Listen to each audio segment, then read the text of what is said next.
আসসালামু আলাইকুম ওয়া রাহমাতুল্লাহি ওয়া বারাকাতুহু।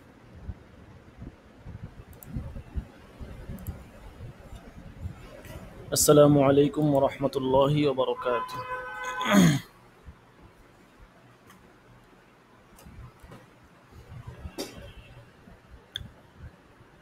জি, আশা করি সকলেই ভালো আছেন। তো আমাদের ক্লাসের সময় অলরেডি শুরু হয়ে গেছে। ৫-১০ মিনিট চলে গেছে।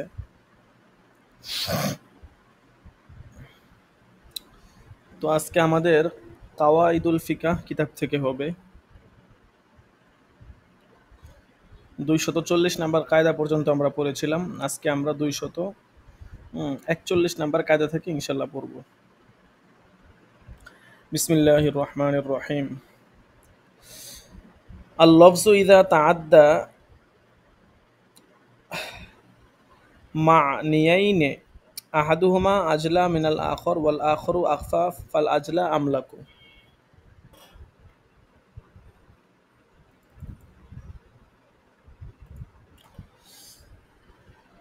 ২৪১ নাম্বার কায়দা দেখেন। আল লফযু ইযা তাআদ্দা মা'নায়াইন বলতেছে একটা লফজ যদি একাধিক অর্থ থাকে, যখন এটার একাধিক অর্থ থাকে, আহাদুহুমা আজলা আল মিনাল আখর, একটা অর্থ যদি অধিক স্পষ্ট হয় এবং অপরটা একটু অস্পষ্ট হয়, ফাল আজলা আমলাকু, তাহলে স্পষ্ট অর্থটি আমলাকু প্রযোজ্য হবে। এটা সহজ। যেমন ধরেন কোরআন শরীফে আছে ওয়ালা কি ইউআখিজুকুম বিমা আক্কাতুমুল আইমান। তো এখানে বিমা আক্কাতুম শব্দ দ্বারা হানাফি ইমামগণ উদ্দেশ্য নিয়েছেন স্পষ্ট এবং প্রকাশ্য অর্থ। এটা সম্পর্ক হচ্ছে ভবিষ্যতের সাথে, কারণ আয়াতের অর্থ থেকে কসমকে পূর্ণ করার কথা বোঝা যায়, যা ভবিষ্যতের সাথে সম্পৃক্ত। সুতরাং কাফফারা শুধুমাত্র ভবিষ্যৎ কারণেই আসবে, ভবিষ্যৎ কসম ভঙ্গের কারণেই আসবে।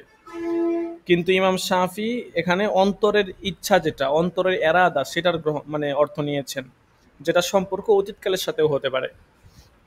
কিন্তু আমরা এখানে ভবিষ্যতের সম্পর্কের সাথে যে অর্থটা যায় এবং যেটা স্পষ্ট অর্থ, ওইটা আমরা ধরেছি।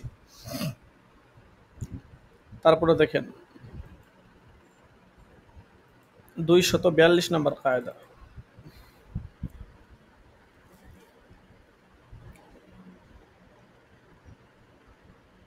লিল হালাতি মিনাদ দালালাতি কামালিল মাকালাতি। যেমনিভাবে কথার হুকুম আছে এমনিভাবে অবস্থারও হুকুম আছে। লিল হালাতি মিনাদ দালালা কামালিল মাকালা, কথার যেমন হুকুম আছে অবস্থারও হুকুম আছে। তবে দুইটা যদি পারস্পরিক সংঘর্ষ হয় তাহলে কথাটা প্রাধান্য পাবে। পারস্পরিক যদি সংঘর্ষ হয় সেক্ষেত্রে কথা প্রাধান্য পাবে, কিন্তু মুতলাকভাবে কথা যেমন আপনার ধর্তব্য হয়, এমনিভাবে অবস্থাও এটা ধর্তব্য হয়।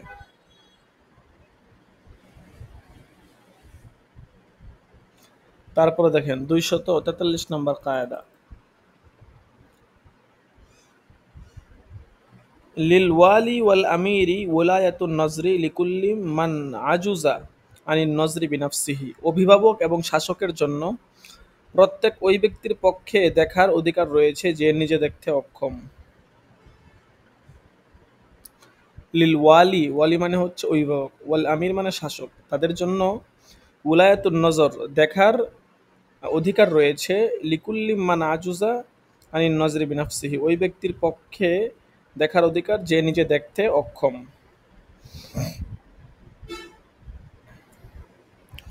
এখানে মূলত ওলি দ্বারা শহরের শাসক এবং আমির দ্বারা মুসলমানদের শাসক এখানে উদ্দেশ্য।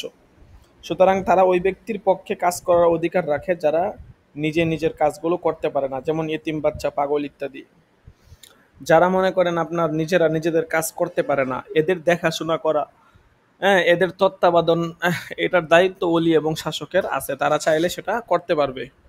ঠিক আছে, এটাই বলছে। তারপরে ২৪৪ নম্বর কায়দা। লা বাসা বিদফই বাজিল মালি আলা সাবিল দফই আনিল বাজি ইদা খফা জিহাবাল কুল্লি। যদি পূর্ণ সম্পদ হারানোর ভয় থাকে তাহলে আংশিক সম্পদ বাঁচানোর উদ্দেশ্যে আংশিক সম্পদ দিয়ে দেওয়া দূষণীয় নয়। তো এখানে কি বলতেছে দেখেন, বলতেছে যদি পূর্ণ সম্পদ হারানোর ভয় থাকে, ইদা খফা জিহাবাল কুল লা বাসা বিদফি বাজিল মাল, তখন বাজ মাল আংশিক সম্পদ দিয়ে দেওয়াতে কোনো সমস্যা নাই, আলা সাবিল দফি আনিল বাজ, আংশিক সম্পদ বাঁচানোর জন্যে। যেমন ধরেন এরকম যে ধরেন এই বিষয়টা একটা প্রসিদ্ধ একটা মাসআলা, যে মনে করেন আপনার অনেক সম্পত্তি আছে বা কয়েক লাখ টাকা আছে ব্যাংকে, অথবা আপনি একটা টাকা মোটা অঙ্কের টাকা পাবেন। এখন দেখা গেছে ঘুষ দেওয়া ছাড়া আপনি আপনার সেই সম্পত্তিটা হস্তগত করতে পারবেন না। এখন কিছু টাকা ঘুষ দিলে তারা যদি মনে করেন পুরো সম্পত্তিটা আপনাকে দিয়ে দেয়, অথবা আপনার অধীনে সম্পত্তিটা আসার একটা সম্ভাবনা থাকে, তাহলে আপনাকে কিছু টাকা ঘুষ দেওয়া এটা জায়েজ আছে। ঠিক আছে?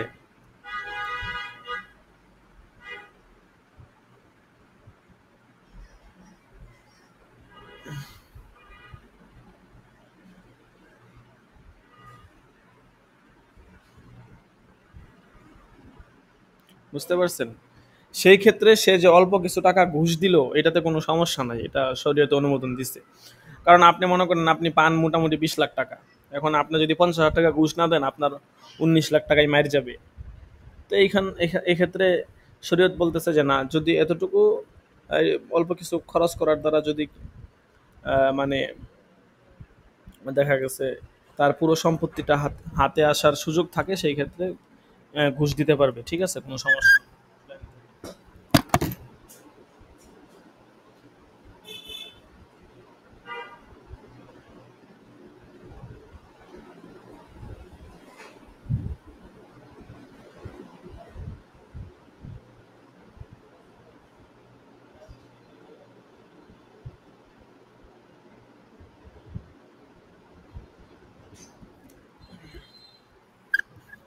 তো এই জন্য কিছু টাকা ঘুষ দেওয়া এটা কি আছে, জায়েজ আছে, কোনো সমস্যা নাই। এটাই ছিল 244 নাম্বার কায়দা। তারপরে দেখেন 245 নাম্বার কায়দা।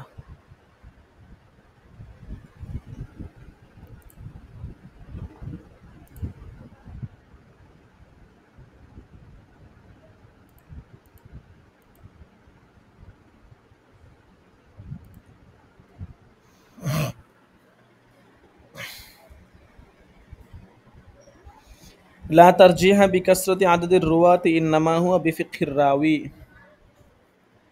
বর্ণনাকারীর সংখ্যাধিক্যের কারণে কোনো হাদিসকে প্রাধান্য দেওয়া হয় না, বরং বর্ণনাকারীর দ্বীনি জ্ঞানের গভীরতার ভিত্তিতে প্রাধান্য দেওয়া হয়। লা তারজিহা প্রাধান্য দেওয়া হয় না, বিকাসরতি আদদির রুয়াত বর্ণনাকারীদের সংখ্যাধিক্যের কারণে। ইন্নামা হুয়া বিফিকহির রাওয়ি, বরং হাদিসকে প্রাধান্য দেওয়া হয় দ্বীনি জ্ঞানের গভীরতার ভিত্তিতে। বর্ণনাকারীর সংখ্যা সবসময় গ্রহণযোগ্য না, কোনো কোনো ক্ষেত্রে তো অবশ্যই গ্রহণযোগ্য। 81 নাম্বার একটা কায়দা গেছে, ওই কায়দার এই একটা মানে ওই কায়দার মতো এইটা। যেমন হজরত আয়েশা রাদিয়াল্লাহু তাআলা আনহু বহু পুরুষ থেকে এবং হজরত বিলাল রাদিয়াল্লাহু তাআলা আনহু গোলাম হওয়া সত্ত্বেও বহু আজাদ পুরুষ থেকে উত্তম। বুঝতে পারছেন? হজরত আয়েশা রাদিয়াল্লাহু তাআলা আনহু অনেক পুরুষ থেকে উত্তম, এবং হজরত বিলাল রাদিয়াল্লাহু তাআলা আনহু গোলাম হওয়া সত্ত্বেও অনেক পুরুষ থেকে, আজাদ পুরুষ থেকে উত্তম তাদের মাকামের কারণে। তো বিষয়টা এমনই যে বর্ণনাকারীদের সংখ্যাধিক্য সবসময় যে গ্রহণযোগ্য তা না, ও গ্রহণযোগ্য হয় হয় না যে তা না, কিন্তু অনেক ক্ষেত্রেই রাওয়ি বর্ণনাকারীর যে ফিকহি গভীরতা সেটার কারণেই হাদিসটা প্রাধান্য পায় অনেক ক্ষেত্রেই। তারপরে দেখেন 246 নাম্বার কায়দা।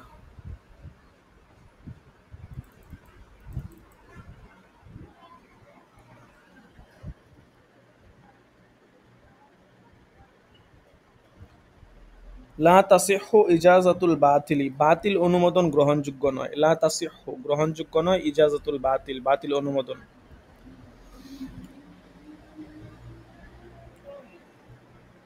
এটা হচ্ছে আপনার একদম শুরুর দিকে একটা কায়দা গেছে, ৫ নাম্বার কায়দা। ওই ৫ নাম্বার কায়দার মতো এই কায়দাটা, ওইটার যে হুকুম, ওইটার যেই আপনার ব্যাখ্যা, এটাও সেম। ঠিক আছে, যে বাতিল অনুমোদন এটা গ্রহণযোগ্য নয়। তারপরে ২৪৭ নাম্বার কায়দা, লা তাসিহু তাসমিয়াতু ফি সাত্তা মিনাল উকুদি মা জাহালাতিন। লেনদেনের ক্ষেত্রে অজ্ঞতার সাথে নাম উল্লেখ করা সঠিক নয়। লা তাসিহু তাসমিয়া, নাম উল্লেখ করা সঠিক নয়, ফি সাত্তাম মিনাল উকুদি মা আল জাহালা, কিছুটা অজ্ঞতার সাথে।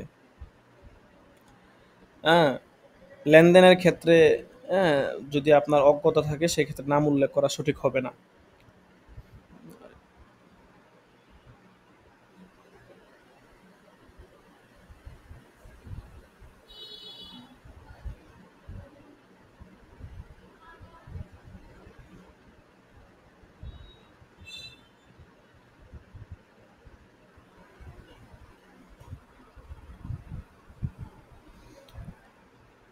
যেমন ধরেন, কাফেররা মুসলমানদের সাথে নিরাপত্তা চুক্তি করলো এই মর্মে যে তারা প্রতি বছর ১০০ বাহন কিংবা ১০০ কাপড় দিবে।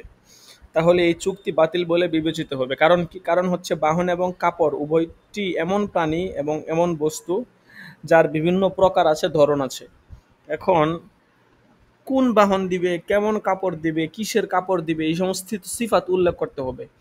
সিফাত উল্লেখ না করে শুধুমাত্র আপনার মা জাহালা, অজ্ঞতার সাথে যদি মাত্র বলে, তাহলে এটা গ্রহণযোগ্য হবে না। এটাই বলছে যে লেনদেনের ক্ষেত্রে অজ্ঞতার সাথে নাম উল্লেখ করা এটা কি হবে না, গ্রহণযোগ্য হবে না। তারপরে ২৪৮ নাম্বার কায়দা, লা তামনাউল জাহালাতু ফিস সিফাতি সিহাতাত তাসমিয়াতি ফিমা বুনিয়া আমরুহু আলা তাওয়াসসুই কান নিকাহি। বিষয়বস্তুটি প্রশস্ততার উপযোগী হলে গুণাবলীর ক্ষেত্রে অজ্ঞতা নাম উল্লেখ করা সঠিক হওয়ার ক্ষেত্রে বাধা প্রদান করবে না। লা তামনাউল জাহালা, জাহালতটা বাধা প্রদান করবে না, ফিস সিফাতি সিহাতাত তাসমিয়াতি ফিমা বুনিয়া আমরুহু আলা তাওয়াসসু। অর্থাৎ বিষয়টা যদি প্রশস্ততার উপযোগী হয়, গুণাবলীর ক্ষেত্রে অজ্ঞতার নাম উল্লেখ করা এটা সঠিক হওয়ার ক্ষেত্রে বাধা প্রদান করবে না। যেমন বিবাহ, যেমন বিষয়টা আরো স্পষ্ট করি, যদি বিয়ের মোহরের ক্ষেত্রে গুড়া বা গাধা নির্ধারণ করা হয় কিন্তু গুণাবলী উল্লেখ করা না হয়, তাহলে সেটা সঠিক বলে বিবেচিত হবে। কারণ এখানে যে অজ্ঞতাটা আছে, এই অজ্ঞতা এটা গ্রহণযোগ্য না। ঠিক আছে, অতটুকু অজ্ঞতা, হ্যাঁ, সেটা মানানসই আর কি, মানা মানা যায়। বিবাহের ক্ষেত্রে এটা বিশেষভাবে আর কি, লেনদেনের ক্ষেত্রে এটা গ্রহণযোগ্য না, কিন্তু বিবাহের ক্ষেত্রে এই সুযোগটা আছে, যেহেতু এখানে একটা প্রশস্ততার একটা সুযোগ আছে। তারপরে ৪৯ নাম্বার কায়দা, লা হুজ্জাতা মাআল ইহতিমালিন নাশিই আন দলিলিন। দলিলের ভিত্তিতে সম্ভাব্য অবস্থা সৃষ্টি হলে তা প্রমাণ হওয়ার যোগ্য থাকে না। লা হুজ্জতা, দলিল এটা প্রমাণ হওয়ার কোনো হুজ্জত নাই, মাল ইহতিমালিন নাশিই আন দলিলিন, দলিলের ভিত্তিতে সম্ভাব্য সৃষ্টি অবস্থা সৃষ্টি হলে। ২৪৯ নাম্বার কায়দা, এখানে বলতেছে, মনে করেন যদি কেউ যদি মৃত্যু সজ্জায় থাকে, তো এই অবস্থায় কোনো একজন ওয়ারিসের ব্যাপারে তার ঋণের স্বীকারোক্তি দেয় যে অমুক আমার কাছ থেকে টাকা পয়সা পায়, তাহলে সেটা অন্যান্য ওয়ারিসের সত্যায়ন ছাড়া কার্যকর হবে না। যদিও স্বীকারোক্তি একটি শক্তিশালী দলিল, কিন্তু মৃত্যু সজ্জায় থাকার কারণে তাতে এই সন্দেহ সৃষ্টি হয়েছে যে সে অন্যান্য ওয়ারিসকে বঞ্চিত করতে চাচ্ছে। মৃত্যু সজ্জায় সন্দেহের দলিল, বুঝতে পারছেন? এই কথাটাই বলছে যে দলিলের ভিত্তিতে সম্ভাব্য অবস্থা সৃষ্টি হলে সেটা প্রমাণ হওয়ার যোগ্য থাকে না। ঠিক আছে,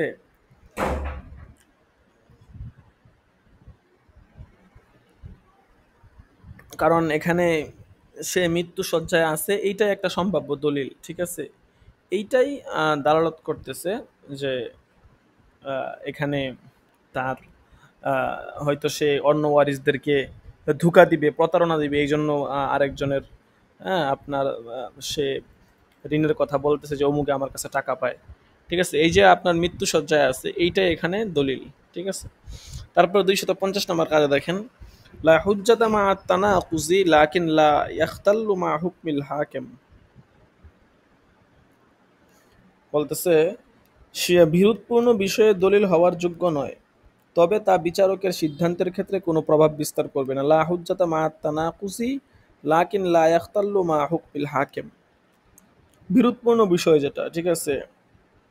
যেমন ধরেন দুইজন সাক্ষীর ভিত্তিতে কাজী সাহেব ফায়সালা করার আগে যদি সাক্ষী যারা আছে তারা তাদের সাক্ষী থেকে ফিরে আসে, তাহলে তাদের ফিরে আসাকে মেনে নেওয়া হবে, তাদের সাক্ষী দলিল হওয়ার যোগ্য থাকবে না এবং তাদের কোনো জরিমানাও লাজেম হবে না। কিন্তু যদি ফায়সালা করার পর, হ্যাঁ, ফায়সালা করার পর যদি ফিরে আসে তাহলে তাদের ফিরে আসা মেনে নেওয়া হবে না, অর্থাৎ কাজীর ফায়সালার কোনো প্রভাব ফেলবে না এবং তাদের দেওয়া সাক্ষ্যের ভিত্তিতে ফায়সালার যে ক্ষতি হয়েছে তার ক্ষতিপূরণ দিতে হবে। তাহলে এখানে কি বুঝলেন, যে যদি সাক্ষী দেওয়ার পরে তাদের কথা থেকে ফিরে আসে তাহলে তাদের সেই কথা মেনে নেওয়া হবে, ঠিক আছে। কিন্তু ফায়সালার করার পর যদি ফিরে আসে তাহলে আর সাক্ষী তাদের কথা মেনে নেওয়া হবে না, কারণ ফায়সালা করে ফেললে তো বিষয়টা ফায়সালা হয়েই গেছে, এখন এখানে তো আর কোনো কিছু রদবদল করা যাবে না। একটা ফায়সালা দিয়ে দিলে হুকুম হয়ে গেলে সেই হুকুমের মধ্যে কোনো রদবদল হয় না, ঠিক আছে। এমনকি মিথ্যা সাক্ষ্য অথবা মিথ্যা দলিলের উপর ভিত্তি করেও যদি ফায়সালা দেওয়া হয় তারপরও সেটা কার্যকর হয়ে যায়, ঠিক আছে। ফায়সালা দেওয়ার পরে সেটা আর চেঞ্জ করা যায় না, ব্যতিক্রম কিছু থাকতে পারে কিন্তু সাধারণ মাসআলা এটাই। কারণ ফায়সালা দেওয়ার পরেও যদি শরীয়ত এখানে কথা বলার সুযোগ দিত তাহলে শরীয়তে কোনো ফায়সালার ক্ষেত্রেই স্থিরতা আসতো না, কারণ একটা ফায়সালা হয়েছে তো দেখা গেছে আরো কিছু লোক আইসে আরেকটা কথা বলবে যে না এরকম এরকম। তো এই চান্স, এই সুযোগটা শরীয়ত বন্ধ করে দিছে যে ফায়সালা দেওয়ার পরে কোনো ধরনের চান্স নাই, বেশ আর কোনো কথা বলা যাবে না, ফায়সালা হয়ে গেছে, বেশ এই বিষয়ের সিদ্ধান্ত শেষ, এটা নিয়ে আর কোনো কথা নাই, ঠিক আছে। এই যে বলে না যে রায় হয়ে গেছে, রায় দিয়ে দিছে, তো রায় দিয়ে দিলে তখন আর কথা বলা যায় না, একদম তখন খুব কমেই, আর রায় দেওয়ার পরেও খুব কমেই আপনার কথা বলা যায়, ঠিক আছে। ওইটা খুব মানে সাধারণ মানে একদম কিছু হাতে গোনা কিছু বিষয়ের ক্ষেত্রে হতে পারে আর কি, কিন্তু সাধারণ মাসালা এটাই। এই জন্য ফায়সালা দেওয়ার আগে যদি তারা আসে বলে আমরা মিথ্যা সাক্ষ্য দিচ্ছি বা আমাদের এই ভুল হয়েছে, তখন তাদের কথা মানে না হবে, কিন্তু ফায়সালা দেওয়ার পরে কথা বললে তাদের কথা গ্রহণযোগ্য না। এরপর দেখেন 211 নম্বর কায়দা, আলা রুজুআ ফিমা তাবাররা আনিল গায়র, অন্যের পক্ষ থেকে খরচ করলে তা ফিরিয়ে দেওয়া হবে না, ঠিক আছে। এটা বলছে যে দেখা গেছে অন্যের জন্য যদি কেউ খরচ করে, ঠিক আছে, মনে করেন অন্যের কোনো ছেলের জন্য আপনি খরচ করলেন, এখন অন্য ব্যক্তির ছেলের জন্য যদি আপনি খরচ করেন তাহলে ওই ব্যক্তির আহ, ওই ছেলের যে অভিভাবক আছে, পিতামাতা, তাদের কাছ থেকে টাকা পয়সা চাওয়ার অধিকার নাই, ঠিক আছে। কারণ যেহেতু তার অনুমতি ছাড়া খরচ করছেন, যদি সে অনুমতি দিত যে ঠিক আছে আমার সন্তানের জন্য খরচ করো, তাহলে সেই ক্ষেত্রে তার কাছ থেকে টাকা পয়সা চাওয়ার অধিকার থাকতো, যেহেতু তার অনুমতি ছাড়া খরচ করা হয়েছে। তাবাররা বলছে না, নফল খরচ, এই জন্য তার কাছ থেকে চাওয়ার অধিকার নাই। তারপরে 252 নম্বর কায়দা, লা দরর ওয়ালা দিরর, ক্ষতিগ্রস্ত হবে না এবং কারো ক্ষতি করাও যাবে না, নিজে ক্ষতিগ্রস্ত হতে পারবেন না এবং অন্যেরও ক্ষতি করতে পারবেন না। এর মানে কি, এটা অনেক বড় একটা কায়দা, অনেক বড় কায়দা, ঠিক আছে। এটা অনেক মাহাত্ম্যপূর্ণ কায়দা, হাদিসে আছে, এটা হাদিসের একটা অংশ। বহুস ফি কাজায়া, ওই কিতাবের মধ্যে পড়বেন, আমি তো আপনাদেরকে ওই যে কিস্তির আলোচনার মধ্যে পড়াইছিলাম যে লা দরর ওয়ালা দিরর, নিজে ক্ষতিগ্রস্ত হওয়া যাবে না এবং কারো ক্ষতি করতে পারবেন না, মানে নিজেও ক্ষতি থেকে বেঁচে থাকতে হবে, পাশাপাশি অন্যেরও আপনি ক্ষতি করতে পারবেন না, ঠিক আছে। এটা তো আপনার আবু সাইদ খুদরি রাদিয়াল্লাহু বর্ণিত হাদিস, ঠিক আছে। এটা অনেক ধরনের অর্থই বহন করে। দরর অর্থ মানে হচ্ছে ক্ষতি করা, দিরার মানে ক্ষতির বদলায় ক্ষতি করা, আবার কেউ বলছেন দরর মানে নিজের লাভের জন্য ক্ষতি করা, দিরার মানে নিজের কোনো লাভ ছাড়াই অন্যের ক্ষতি করা, বিভিন্ন অর্থে আসে। তো মুতলাকভাবে এটাই বলি, যেমন ধরেন কোনো চাপাচাপি নাই বিভিন্ন বিষয়ের ক্ষেত্রে, নিজের ক্ষতি হয় এরকম কোনো কাজ আপনার করার অনুমোদন শরীয়ত আপনাকে দেয়নি, ঠিক আছে। এটাই হচ্ছে নিজে ক্ষতিগ্রস্ত হওয়া যাবে না, যে সমস্ত কাজ করার দ্বারা নিজের ক্ষতি হয় ওই সমস্ত কাজ করার অনুমোদন শরীয়তের পক্ষ থেকে নেই, এবং মানুষেরও ক্ষতি করা যাবে না, এমন কোনো কাজ করা যাবে না যার দ্বারা অন্যের ক্ষতি হয়, এটাই বলছে লা দরর ওয়ালা দিরর। তারপরে 253 নম্বর কায়দা, লা তাআতা লিমাখলুকিন ফি মাসিয়াতিল খালিক, আল্লাহ তাআলার অবাধ্যতা করে কোনো মাখলুকের আনুগত্য করা যাবে না, এটাই মূলনীতি। যদি আল্লাহ তাআলার অবাধ্যতা করে কোনো মাখলুকের আনুগত্য করা হয় তাহলে যেই মাখলুকের জন্য আপনি অবাধ্যতা মানে আল্লাহ তাআলার নাফরমানি করছেন, ওই মাখলুককেই এক সময় পরিস্থিতি পর একটা সময় ওই মাখলুককে আপনার বিরুদ্ধে লেলিয়ে দেওয়া হবে, বুঝতে পারছেন। এই জন্য আল্লাহ তাআলার অবাধ্যতা করে কোনো মাখলুকের নাফরমানি কখনোই করা যাবে না। তারপরে 254 নম্বর কায়দা, লা ইব্রতা বিত্তাওয়াহুমি, ধারণা বা সন্দেহের কোনো গ্রহণযোগ্যতা নাই। ঠিক আছে, অনেক ক্ষেত্রে আমরা সন্দেহ করে থাকি বিভিন্ন বিষয়ে। ঠিক আছে, তো সন্দেহ করলে সেটা কোনো গ্রহণযোগ্য হবে না আর কি। যেমন ধরেন কেউ যদি অনেক ভীত সন্ত্রস্ত হয়ে ঘর থেকে বের হয়, হ্যাঁ, এবং তার হাতে একটা ধারালো চাকু থাকে, যেই চাকুর মধ্যে রক্ত লেগে আছে, তারপরে দেখা গেল ঘরের মধ্যে প্রবেশ করার পর দেখা গেল এক লোক মৃত পড়ে আছে। এখন ধরেন যেই লোক মৃত পড়ে আছে ঘরের মধ্যে, হ্যাঁ, আর যেই লোক ধারালো চাকু নিয়ে বের হয়েছে, এখন অবস্থাটা তৈরি হয়েছে এমন যে কেমন যেন যেই লোক চাকুটা নিয়ে বের হয়েছে, ধারালো রক্ত মাখানো চাকু, ওই লোককে দেখে মনে হইতেছে যে সেই কি করছে, ওই ভিতরে পড়ে থাকা লোকটাকে হত্যা করেছে। এটা একটা তাওয়াহুম, সন্দেহ। কিন্তু প্রকৃতপক্ষে এটা কোনো নিশ্চয়তা নাই, কারণ এখানে তো কোনো সাক্ষী নাই, সচক্ষে কেউ দেখছে এরকম তো না। সচক্ষে যদি কেউ দেখে থাকে তখন এটা সুনিশ্চিত বিষয়। এটা সন্দেহ হয়েছে যে সে মারতেও পারে, এমনও তো হইতে পারে যে আরেকজন মারছে, তারপরে সে বাঁচানোর জন্য ছুরিটা টান দিছে, টান দেওয়ার পরে দরজা টুক্কা দিছে, তারপরে সে ছুরি নিয়ে দরজা খুলছে। তার মানে কি সে মারছে? এমন এমন হইতে পারে যে আরেকজন মারে রেখে গেছে, সে বাঁচানোর জন্য ছুরি টান দিয়ে নিজের হাতে উঠাইছে, এরকম তো স্বাভাবিক হতেও পারে। তো এই জন্য সন্দেহের ভিত্তিতে কোনো কিছু বলা, এগুলোর সন্দেহের কোনো গ্রহণযোগ্যতা নাই। ঠিক আছে, তারপরে দেখেন 255 নম্বর কায়দা, লা ইব্রতা বিদ্দালালাতি ফি মুকাবালাতি সরিহি, স্পষ্ট দলিলের মোকাবেলায় ইঙ্গিতের কোনো গ্রহণযোগ্যতা নেই। লা ইব্রতা বিদ্দালালা, ইঙ্গিতের দালালতের কোনো গ্রহণযোগ্য নেই ফি মুকাবালাতি সরিহি, স্পষ্ট দলিলের মোকাবেলায়।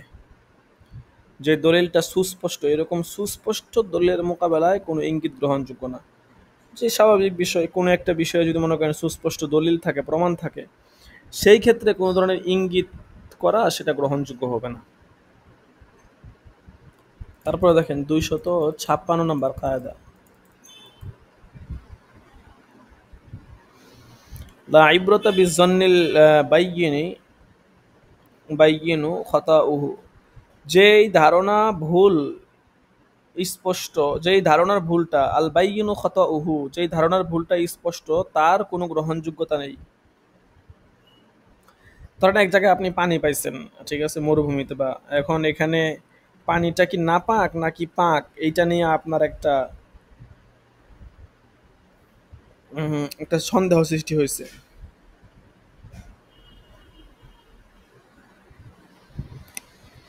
পানি ধরেন এরকম, পানি পানি সম্পর্কে অপবিত্র হওয়ার ধারণা থাকা সত্ত্বেও যদি আপনি ওই পানি দ্বারা ওযু করেন, কিন্তু পরবর্তীতে ওই পানি পবিত্র হওয়ার ব্যাপারে নিশ্চিত কোনো দলিল পাওয়া গেল, তাহলে তার ওযু হয়ে যাবে সঠিক, এবং পূর্বের যেই ধারণা সেটা গ্রহণযোগ্য হবে না। কারণ ধারণার ভুল স্পষ্ট। আপনি ধারণা করছিলেন পানি নাপাক কিনা, ঠিক না? তো নাপাক, ধরেন আপনি নাপাকই মনে করছেন, নাপাক মনে করেও তারপর ওযু করে নিচ্ছেন, কারণ আপনার কাছে অন্য কোনো পানি নাই। কিন্তু পরবর্তীতে এটা স্পষ্ট হয়ে গেল যে পানিটা পাক ছিল, তাহলে এই যে ধারণার ভুলটা প্রমাণিত হইল, ভুলটা স্পষ্ট প্রমাণিত হইল না, তো এইটার কোনো গ্রহণযোগ্য নাই, অর্থাৎ আপনার ওযু হয়ে যাবে, কোনো সমস্যা নাই। তারপরে 257 নম্বর কায়দা, লা ইব্রতা বিকৌলিল মুনাজ্জিমিন, গণকের কথার কোনো গ্রহণযোগ্যতা নাই। এটা তো স্পষ্টই, যারা আপনার তারকা দেখে, গণক যারা আর কি, তারকা দেখে, তারপরে আপনার চাঁদ দেখে বিভিন্ন ভবিষ্যৎবাণী করে, এদের কথার কোনো গ্রহণযোগ্যতা নাই। এটাই বলছে লা ইব্রতা বিকৌলিল মুনাজ্জিমিন, গণক যারা আছে এদের কথার কোনো গ্রহণযোগ্যতা নেই। তারপরে 258 নম্বর কায়দা, লা উমুমা লি দালালাতিন নসি ওয়ালা লি ইকতিজাইন নসি, দালালাতুন নস এবং ইকতিজাইন নসের মধ্যে কোনো ব্যাপকতা নেই। দালালাতুন নস, ইকতিজাউন নস, এটা আগে গেছে। ঠিক আছে, যেমন আপনার পবিত্র কোরআনে আছে ওয়ালা তাকুল্লাহুমা উফ, পিতামাতাকে উফ বলবে না। তো উফ বলতে নিষেধ করা হয়েছে। এটি কেন নিষেধ করা হয়েছে? এর কারণ ভাষা সম্পর্কে অবগত সকলেই জানেন যে আহ, উফ দ্বারা উদ্দেশ্য হচ্ছে কষ্ট পাওয়া। তো এখানে মূলত আপনার বাক্যকে সঠিক করার জন্য মানে উফ দ্বারা আকলের দৃষ্টিতে মেনে নিতে হবে আর কি, যে যতটুকু অর্থ মেনে নিলে বাক্য সঠিক হয়ে যায় ততটুকু মানতে হবে। যেমন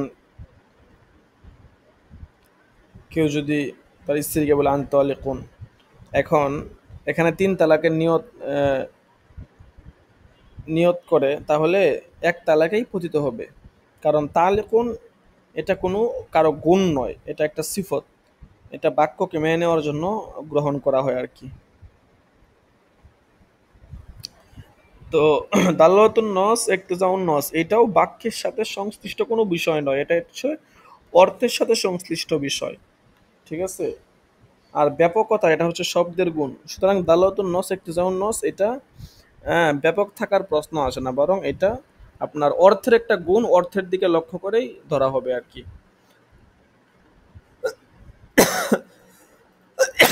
তারপরে 259 নম্বর কায়দা,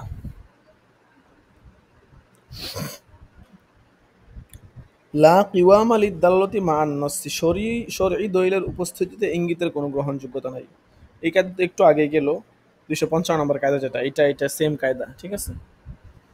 তারপরে 260 নম্বর কায়দা, লা মাসাগা লিল ইজতিহাদি ফি মাওরাদিন নসি, যেই বিষয়ে শরীয়তের দলিল রয়েছে সেই ক্ষেত্রে ইজতিহাদের কোনো সুযোগ নেই। শরীয়তের দলিল যেই ক্ষেত্রে রয়েছে সেই ক্ষেত্রে ইজতিহাদের কোনো কি নেই, সুযোগ নেই। সেটাই বলছে যে লা মাসাগা লিল ইজতিহাদ, ইজতিহাদের কোনো সুযোগ নেই ফি মাওরাদিন নস, যেই ক্ষেত্রে দলিল রয়েছে সেই ক্ষেত্রে।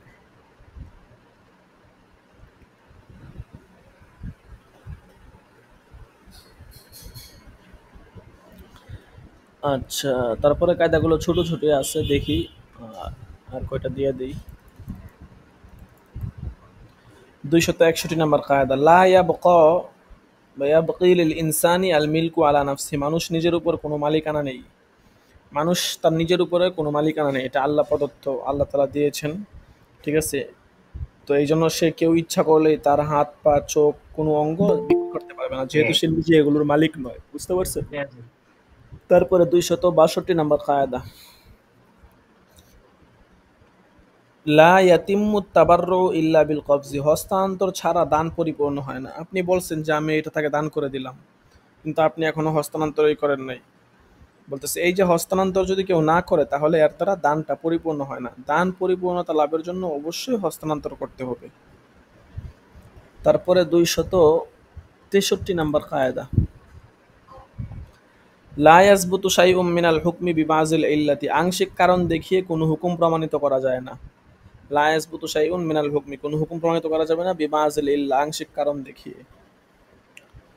যেমন আমাদের হানাফি মাযহাবে সুদী বস্তু নির্ধারণের ক্ষেত্রে দুইটা কারণ উল্লেখ করা হয়েছে। তো কদর মাল জিন্স, কাইল মাল জিন্স, মানে যেটাকে এক শব্দে বলা হয় কদর মাল জিন্স আর কি। ওজন মাল জিন্স, কাইল মাল জিন্স, এটাকে একসাথে বলা হয় কদর মাল জিন্স, কদর ও জিন্স। সুতরাং কোনো বস্তু লেনদেনের ক্ষেত্রে যদি কোনো একটি কারণ পাওয়া যায় তাহলে সেটা সুদী বস্তু বলে গণ্য হবে না, অর্থাৎ কম বেশি করে বিক্রি বৈধ হবে না। ঠিক আছে? কারণ একটা পাওয়া গেলে হবে না, উভয়টা পাওয়া যাওয়া লাগবে। উভয়টা যদি পাওয়া যায় সেই ক্ষেত্রে কম বেশি করে বিক্রি বৈধ হবে। উভয়টা আপনার পাওয়া যাওয়া লাগবে। শুধু কদর পাওয়া গেল বা শুধু জিন্স পাওয়া গেল এরকম হলে সেটা সুদী লেনদেন হবে না।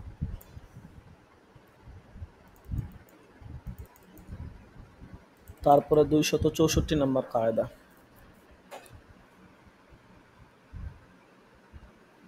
লা ইয়াজরিল উমুমু ফি মুক্তাজান নসি, যেখানে শরঈ দলিলের প্রয়োজন সেখানে ব্যাপকতা জারি হবে না। শরঈ দলিলের প্রয়োজন যেখানে সেখানে ব্যাপকতা জারি হবে না। লা ইয়াজরিল উমুমু ফি মুক্তাজান নসি। ঠিক আছে? নস যদি আপনার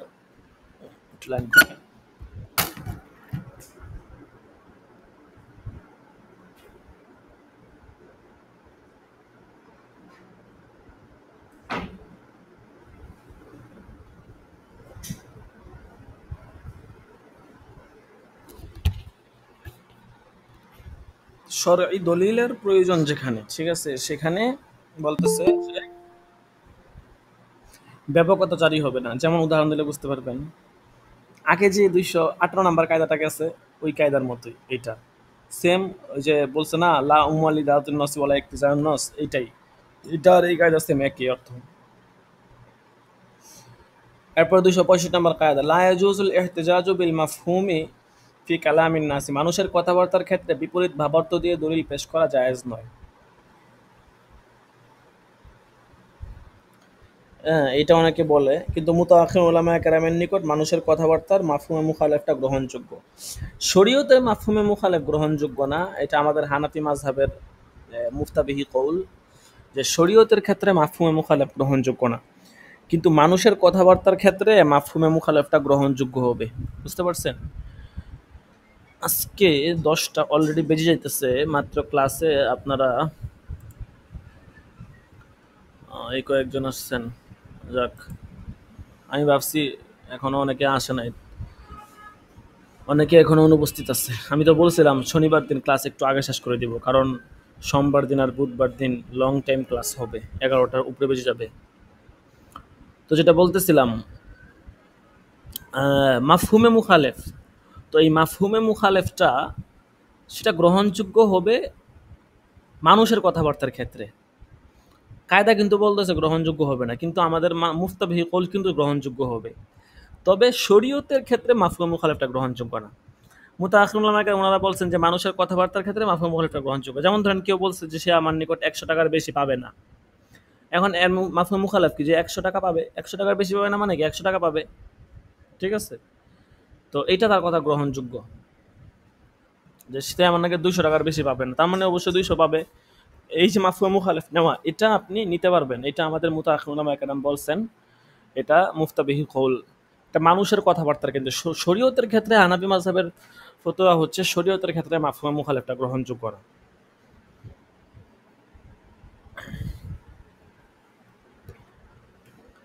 আচ্ছা, এই পর্যন্তই থাকুক। ২৬৫ নাম্বার কায়দা পর্যন্তই থাকুক। এরপরে কায়দাগুলো একটু বড় বড়। ঠিক আছে? আগামী ক্লাসে ইনশাল্লাহ ২৬৬ নাম্বার কায়দা থেকে হবে ইনশাল্লাহ।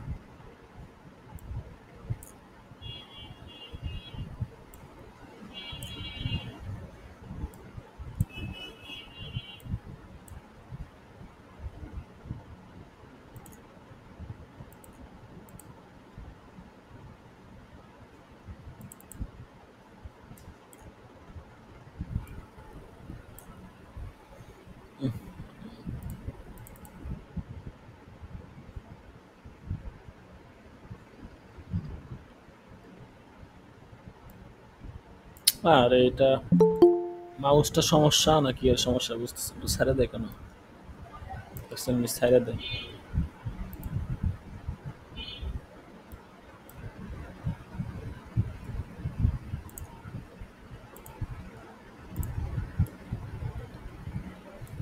সম্ভবত মাউসের সমস্যা। তেরি।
আমার কাছে 2টা মাউস আছে, দুটোটাই সমস্যা করতেছে।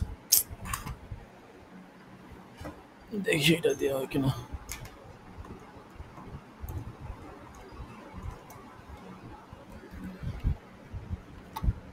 আর এটা তো লাইনেই পায় না।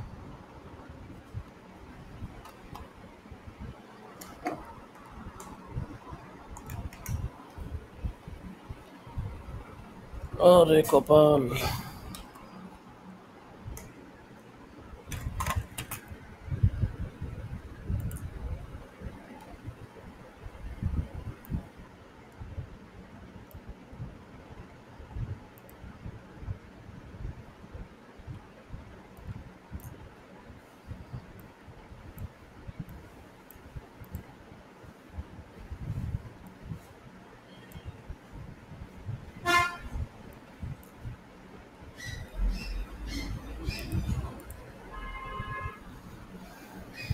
আচ্ছা, সমস্যা নাই, মাউসের সমস্যা সম্ভবত।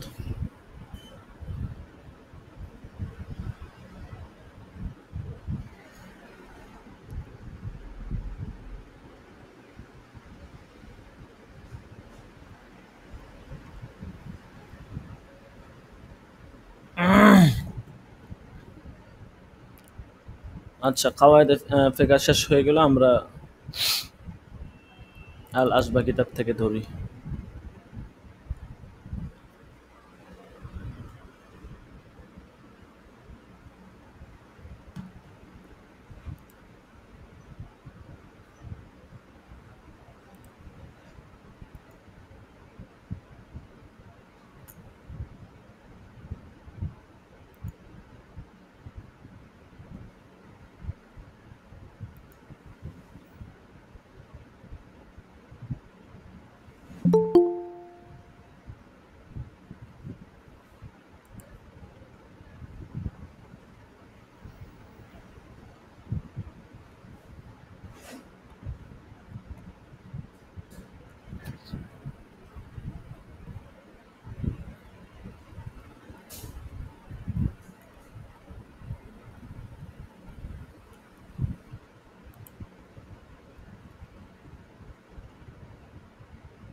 ওয়াকালা খাজি খান আল ফুক্কাই ইদা কলা।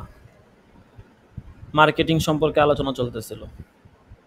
বিক্রি করার ক্ষেত্রে কেউ যদি বিভিন্ন ধরনের কথাবার্তা বলে, ঠিক আছে,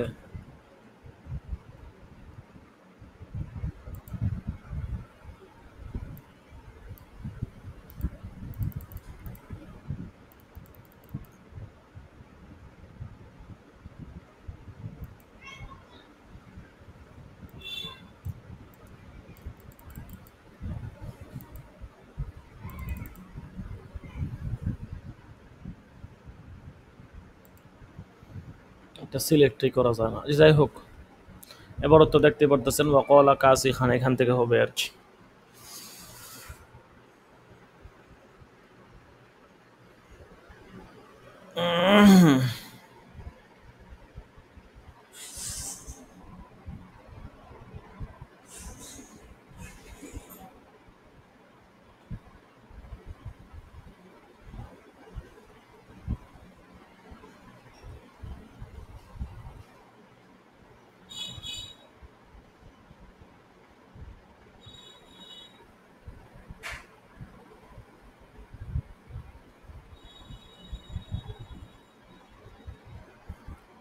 বিসমিল্লাহির রহমানির রহিম।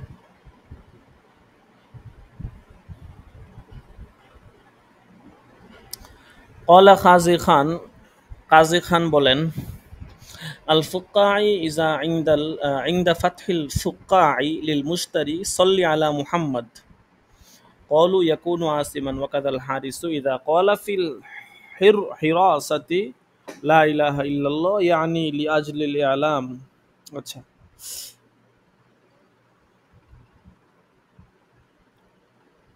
আহ, ফুক্কাই, ফুক্কা কাকে বলা হয়? ফুক্কা ওই শরাবকে বলা হয় যেই শরাবটা জব থেকে তৈরি করা হয়, এবং এর বিক্রেতাকে বলা হয় ফুক্কাই। বুঝতে পারছেন? জব থেকে যেই শরাব তৈরি হয় এই শরাবকে বলা হয় ফুক্কা, আর এই শরাব যে বিক্রি করে তাকে বলা হয় ফুক্কাই। তো ফুক্কাই সে যদি ইজা কলা, যখন সে বলে, মানে জবের শরাব বিক্রেতা, সে যদি ইংদা ফাতহিল ফুক্কা, মানে শরাব যেই যেই পাত্রটা আছে, কলসি আর কি, সেই কলসি বা বোতল এইগুলোর মুখ খোলার সময় বলে মুশতারিকে সল্লি আলা মুহাম্মদ, যে সল্লি আলা মুহাম্মদ বলে আর কি, তখন মাশায়েখ কেরাম বলেন ইয়াকুনু আসিমান, সে গুনাহগার হবে। ওয়াকাদাল হারিসু, অনুরূপভাবে, কারণ সল্লি আলা মুহাম্মদ বললে এখানে দুরূদ শরীফের একটা অবমাননা পাওয়া যায় আর কি, যে কেমন যেন সে বলে না যে মাশাল্লাহ মাশাল্লাহ দেখো দেখো এরকম, তো এরকম একটা অবমাননা পাওয়া যায় আর কি অনেক সময়। তো এই জন্য এটা বললে এটা সে গুনাহগার হবে আর কি, ঠিক আছে।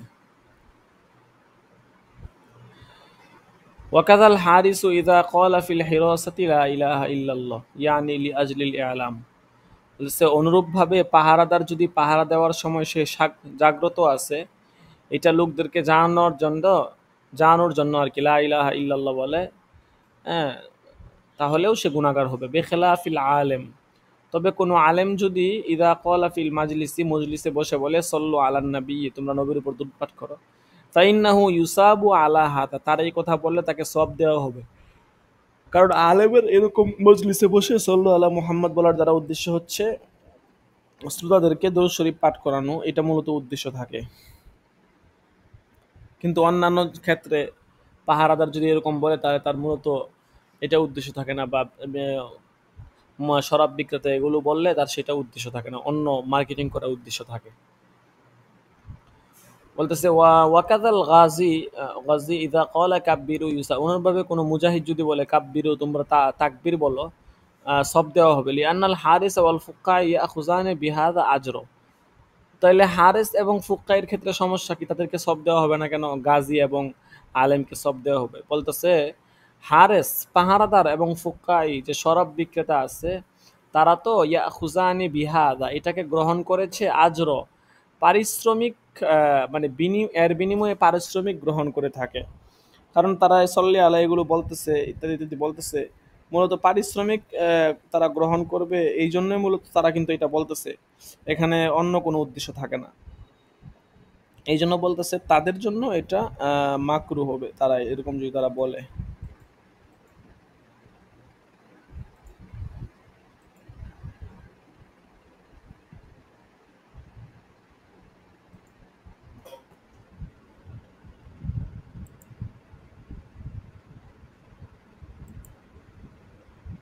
তারপরে দেখেন রজুলুন জা ইলা বাজ্জাজিন লিয়াশতারিয়া মিনহু সাউবান, কোনো একজন ব্যক্তি যদি কাপড় বিক্রেতার কাছে কাপড় কেনার জন্য আসে, ফালাম্মা ফাতাহাল মাতা, যখন বিক্রেতা কাপড়ের গাঁটটি খুললো, সে বলল সুবহানাল্লাহ, অথবা সে বলল আল্লাহুম্মা সাল্লি আলা মুহাম্মদ। তো বলতেছে ইন আরাদা বিহাজা ইলাম আল মুশতারি জাউদাতা সিয়াবিহি ওয়া মাতাইহি, যদি এর দ্বারা সে হ্যাঁ মানে তার ইচ্ছা যদি হয় যে ক্রেতাকে কাপড়ের উৎকৃষ্টতা বর্ণনা করা এবং অবগত করা, বলতেছে কুরিহা, তাহলে মাকরু হবে। মুশতারি আসছে আপনার কাছে, আপনি কাপড়ের গিট্টু খুলতেছেন, খুলে বলতেন সুবহানাল্লাহ আলহামদুলিল্লাহ মাশাআল্লাহ, যেমনটা আমাদের অনেক মার্কেটিং ভাইরা করে থাকে আর কি, তাহলে হুকুম জানতে পারলেন খুব সহজেই। এটা করা ঠিক হবে না, কারণ আপনি তো এখানে আসলে মানুষকে আকৃষ্ট করার জন্য বলতেছেন মাশাআল্লাহ সেই স্বাদ একদম, আপনি না খেলে বুঝতে পারবেন না, এগুলো আপনি বলতেছেন কেন? মানুষ আপনার কথায় খুশি হবে, মানুষ একটু মজা পাবে, এই জন্য আপনি বলতেছেন। আপনি কি এখানে মানে আসলেই মন থেকে এগুলো বলতেছেন?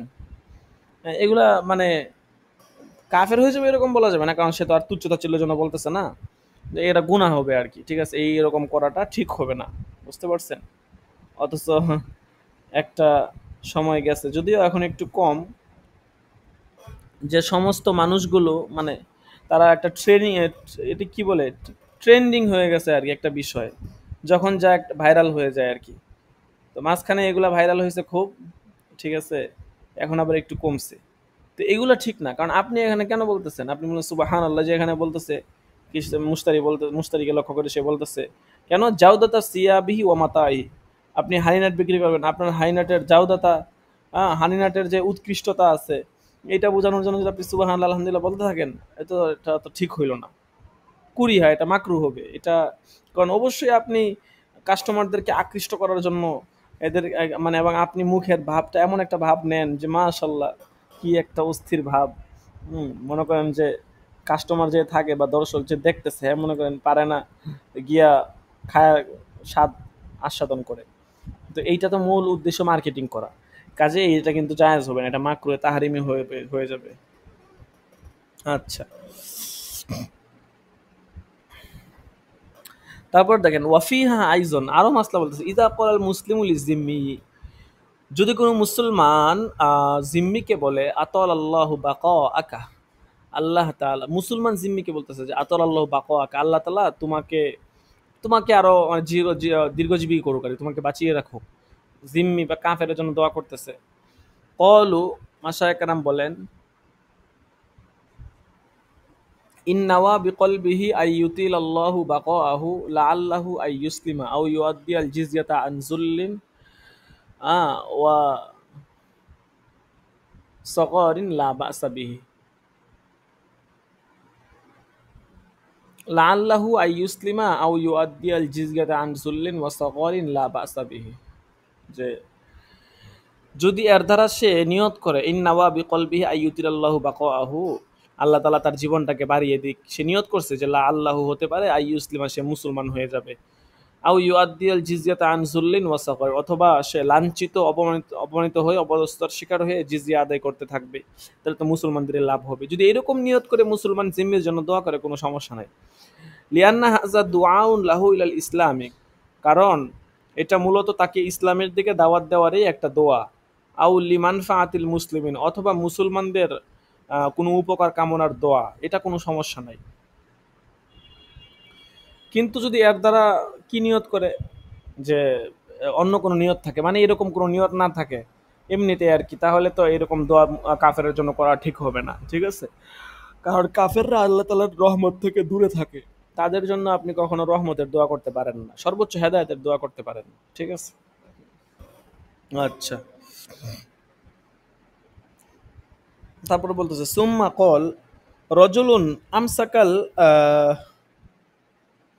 মাসহাফা ফি বাইতিহি ওয়ালা ইয়াকরাউ ক্বালু ইন্নামা বিহিল খয়রা ওয়াল বারাকাতা লা ইয়াসাম ওয়া ইরজা লাহু সওয়াব।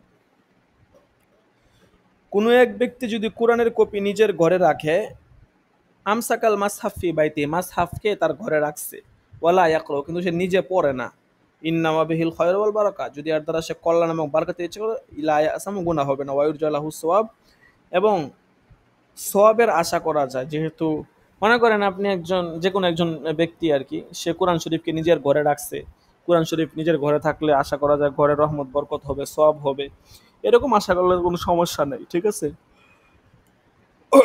আর যদি মনে করেন এমনিতেই রাখছে, এমনিতে রাখলে কোনো সমস্যা নেই, কিন্তু অন্য কোনো উদ্দেশ্য হলে সমস্যা আর কি। তো এরকম সে যদি কোরআন শরীফ পাঠ নাও করে কিন্তু রেখে দেয় বরকতের নিয়তে, তারপরেও আশা করা যায় সওয়াব হবে, গুনাহ হবে না।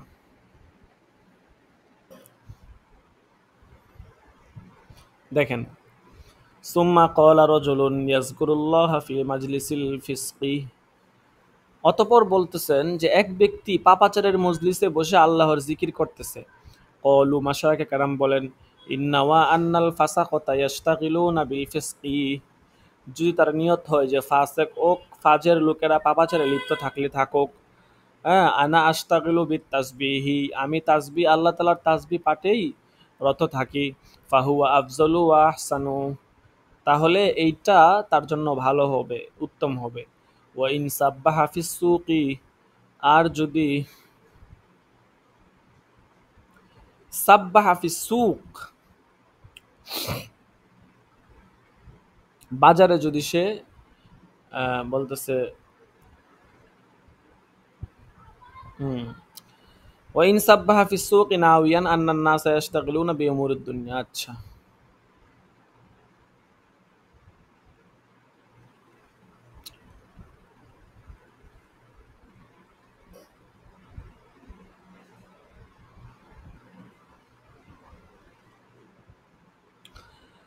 তো দুইটা মাসলা বলতেছে, এটা তো বললামই, যদি কোনো ব্যক্তি পাপাচারে লিপ্ত থাকে, মানে কোনো মজলিসের লোকেরা পাপাচারে লিপ্ত থাকে, আর সে মানে কোনো কাজে খারাপ কাজ বা আড্ডা তামাশা দিতেছে বা বিভিন্ন ধরনের কোনো নেশায় লিপ্ত, আর সে ওই মজলিসে বাধ্য হয়ে গেছে, এখন সে যদি তাসবিহ পাঠ করে এই নিয়তে যে আমি আল্লাহ তাআলার জিকিরে লিপ্ত থাকি, বাকিটা যেমন চায় করুক, তাহলে এটা তার জন্য কোনো সমস্যা নাই।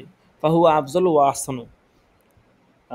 আর এরকম পাপাচারী স্থানে যাওয়াই তো নিষেধ, বুঝেন নাই? যাবে কেন সে? ওয়া ইন সাব্বাহা ফিস সুক, যদি বাজারে সে তাসবিহ পাঠ করতে থাকে এই নিয়তে, আন্নান নাসা ইয়াশতাগিলুনা বিউমুরুদ দুনিয়া, মানুষ দুনিয়াবি কাজ নিয়ে ব্যস্ত, ওয়া আনা উসাব্বিহুল্লাহা তাআলা ফি হাযাল মাউজি, আর এই স্থানে আমি আল্লাহ তাআলার তাসবিহ পাঠ করব। ফাহুয়া আফজলু ওয়া আহসানু, তাহলে এইটা তার জন্য অধিক উত্তম সুন্দর হবে। মিন আই ইউসাব্বিহা ওয়াহদাহু ফি গায়রি সুক, ওই ব্যক্তির চেয়ে যে বাজার ছাড়া অন্য জায়গাতে তাসবিহ পাঠ করে। বাজার ছাড়া অন্য জায়গাতে তাসবিহ পাঠ করা ওই ব্যক্তির চেয়ে যে বাজারে এই নিয়তে তাসবিহ পাঠ করে যে মানুষ দুনিয়াবি কাজে লিপ্ত, আমি তো আল্লাহ তাআলার জিকির করতেছি বাজারের মধ্যেও, তাইলে এটা তার জন্য উত্তম হবে। ওয়াইন সাব্বাহা আলা ওয়াজহিল ইতিবারি ইউজারু আলা যালিকা, আর যদি শিক্ষা দেওয়ার নিয়তে তাসবিহ পাঠ করে, হ্যাঁ, তাহলে এটা ইউজারু আলা যালিক, তাকে মানে আপনার বলতেছে বিনিময় দেওয়া হবে, সব দেওয়া হবে আর কি। ওয়াইন সাব্বাহা আলা আন্নাল ফাসিকা ইয়ামালুল ফিসকা কানা আসিমান, যদি এই নিয়তে তাসবিহ পাঠ করে যে বাজারের লোকজন পাপাচারে যে কাজে নিয়োজিত রয়েছে তাতে তারা কি হবে, তাহলে সে গুনাহগার হবে আর কি। সে ফাসেকের কাজ করতে থাকবে, যে ফাসেক যে সে এই জন্য তাসবিহ পাঠ করতেছে, তাহলে গুনাহগার হবে। সুম্মা ক্বালা ইন সাজাদা লিস-সুলতানি ফাইন কানা কসদুহু আত-তাহিয়্যাতু ওয়াত-তা'যীমা দুনা আস-সালাত লা ইয়াকফুরু। এরপরে বলতেছেন যে যদি কেউ বাদশাকে সেজদা করে আর সেটার দ্বারা নিয়ত হয় তাজিম এবং সম্মান জানানো, তাহলে তার কোনো গুনাহ হবে না, মানে সে কুফুর হবে না আর কি। ঠিক আছে, এর দ্বারা সে কুফুরি হবে না আর কি, কিন্তু গুনাহ পারছেন। আসলুহু আমরুল মালাইকাতি বিসজুদি লি আদামা ওয়া সুজুদু ইখওয়াতি ইউসুফ আলাইহিস সালাম। এর দলিল হচ্ছে যে ফেরেশতাদেরকে আল্লাহ তাআলা হযরত আদম আলাইহিস সালামকে সেজদা করার হুকুম দিয়েছিলেন, এবং হযরত ইউসুফ আলাইহিস সালাম তাদের ভাইদের সেজদা করা, এবং ইউসুফকে এবং তাদের বাবা মাকে, বুঝতে পারছেন? তো ইউসুফ আলাইহিস সালামকে তাদের ভাইয়েরা এবং তাদের পিতামাতা সেজদা করেছিল, এবং ফেরেশতারা আদম আলাইহিস সালামকে সেজদা করেছিল। এটা সেজদাটা ছিল তাজিমের জন্য আর কি। ঠিক আছে, তো তাজিমের সেজদাও তো সব করা যাবে না সব জায়গাতে, বিশেষ স্থান ছাড়া আল্লাহ তাআলাকে করতে পারবে, মানুষকে তো আর তাজিমের সেজদা করা যায় না। তাজিমের সেজদা করলে তো গুনাহ হবে, এটা কোনো বৈধতা নাই। আর যদি তাজিমের উদ্দেশ্যে না করে, অন্য উদ্দেশ্যে হলে তো, যদি নামাজের উদ্দেশ্য হয় তাহলে তো সে কাফেরই হয়ে যাবে, বুঝতে পারছেন? আচ্ছা,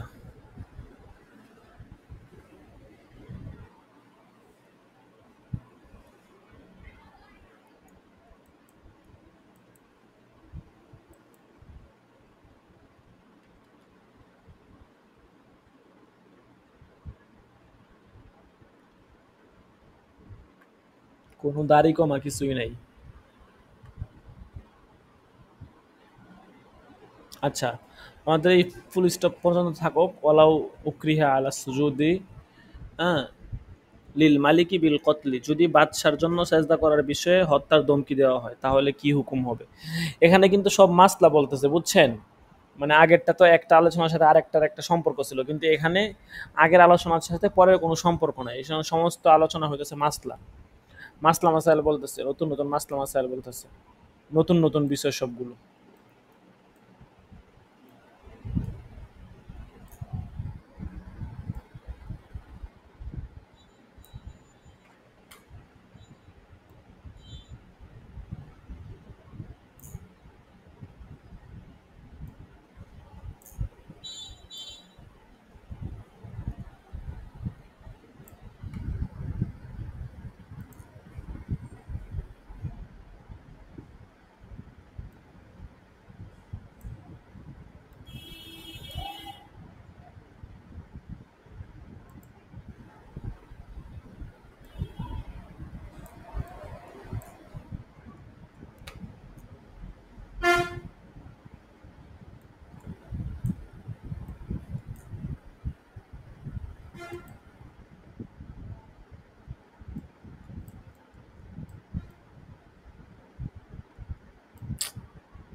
কঠিন অবস্থা।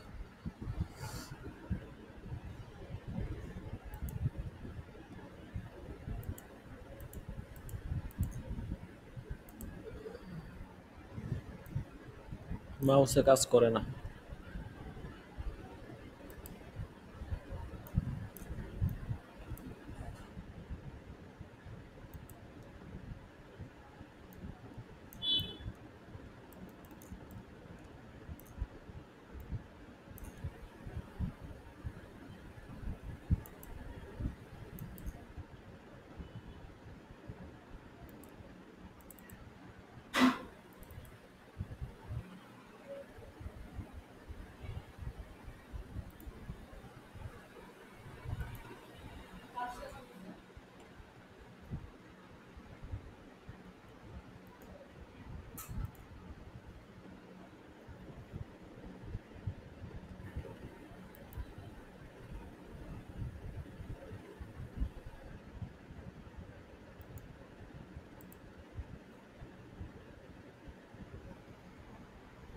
কি হইলো বুঝলাম না, ছবি উঠাইলাম কষ্ট করে, এখন কি হইলো আবার? রে কপাল।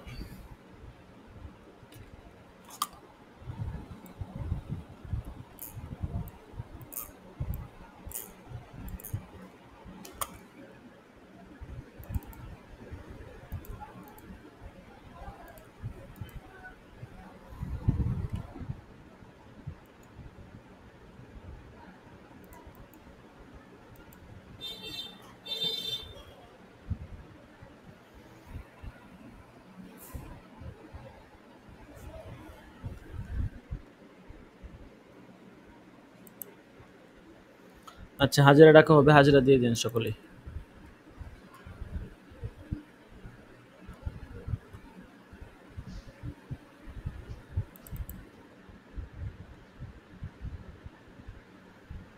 আবু নাইম 1 নম্বর দাখিলা।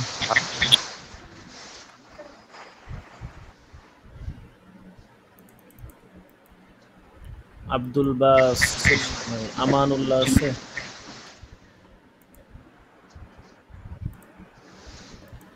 মুস্তাহিদ আল আদনান, খুরশেদ আলম। লাব্বাইক। 13 নম্বর আবু ইউসুফ। লাব্বাইক উস্তাদ আসি। 15 নম্বর সাকিবুল ইসলাম। লাব্বাইক উস্তাদ আসি। সাকিবুল ইসলাম কে আছেন? লাব্বাইক উস্তাদ আসি। আমার এখানে শোনা যেতেছে না কেন জানি। আছে উস্তাদ আসি। আচ্ছা, 17 নম্বর শাহাদাত হুসাইন আছে? নাই।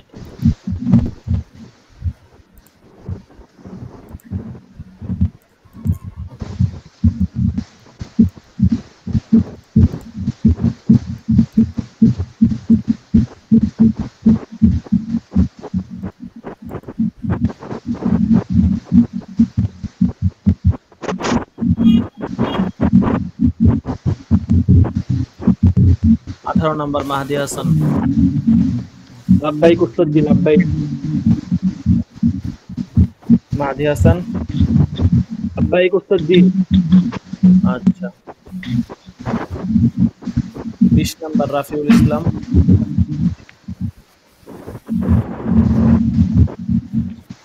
রাফিউল ইসলাম নাই। আব্দুর রহমান সিরাজ। আব্দুর রহমান সিরাজি আছে? নাই।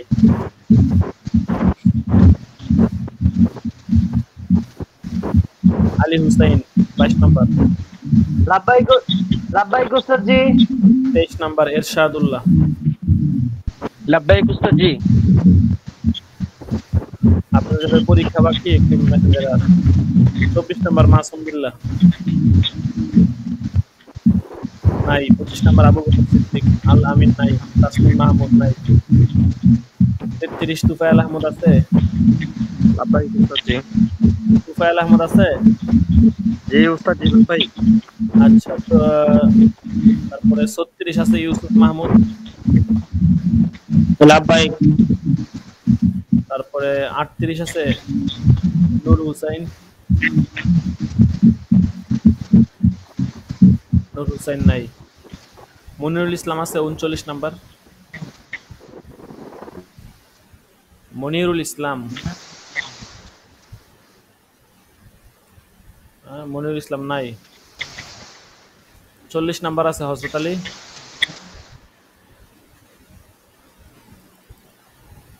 হযরত আলীও নাই। তারপরে হচ্ছে আরিফুল ইসলামও তো নাই। আচ্ছা, কারো গাইন থাকলে বলতে পারেন, হাজিরা দিয়ে দেওয়া হবে।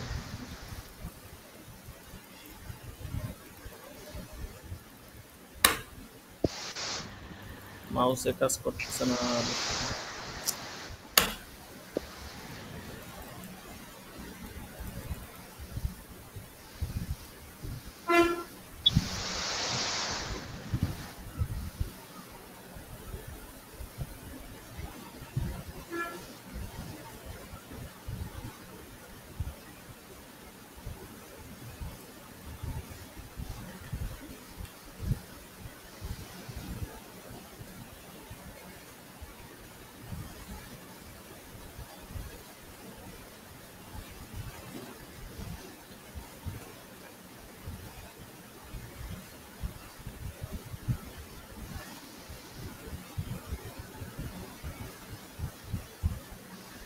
আচ্ছা ঠিক আছে, তো আজকে এ পর্যন্তই। সকলে ভালো থাকবেন, সুস্থ থাকবেন। ইনশাআল্লাহ আগামী সোমবার দিন দরস হবে, সকলে সময় মতো চলে আসবেন। জাযাকুমুল্লাহ। আসসালামু আলাইকুম ওয়া রাহমাতুল্লাহি ওয়া বারাকাতুহু।